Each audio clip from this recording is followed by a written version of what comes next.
Bonjour, je vais vous présenter à travers cette vidéo notre nouvelle gamme de méthodes feeder. Donc pour commencer, on a ici deux méthodes feeder, avec donc un avec un élastique et l'autre sans. Ouais, si je sors l'élastique, on a ce type de montage sur celui-ci.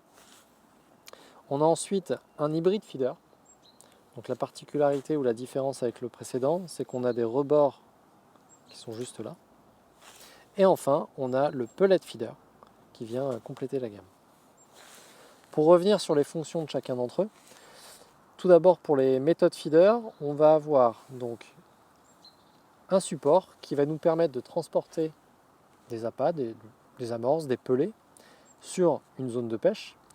Et ces méthodes feeder vont plutôt être destinées à pêcher dans des zones relativement peu profondes, puisque le risque, si on va dans des zones un peu trop profondes, c'est que l'amorce se désagrège avant d'arriver au fond, et donc on ait un montage qui pêche mal.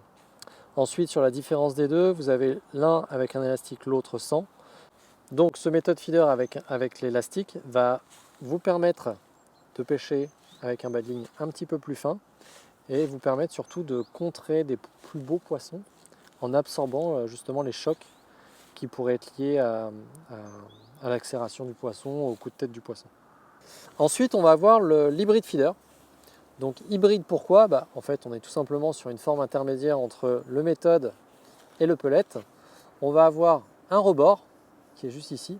Et en fait, l'intérêt de ce rebord, c'est qu'il va protéger votre amorce durant la descente et ce qui lui donne l'avantage de pouvoir pêcher un petit peu plus profondément que le simple méthode feeder et ce qui lui donne aussi l'avantage d'être plus polyvalent en termes de pêche. Et enfin, le pellet feeder, donc lui, sa particularité, c'est d'avoir vraiment une zone très protégée.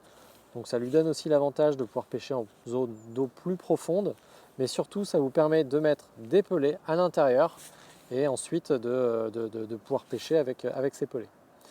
Sur l'ensemble de ces montages, l'objectif c'est de pêcher plutôt des gros poissons, donc privilégier des bas de ligne assez courts, entre 10 et 15 cm, et la majeure partie du temps, moi je vous conseille plutôt d'inclure votre méthode votre bas de ligne directement dans le méthode pour éviter les emmêlements et s'assurer que votre montage pêche. J'espère que cette vidéo vous aura été utile et je vous dis à très bientôt sur nos réseaux.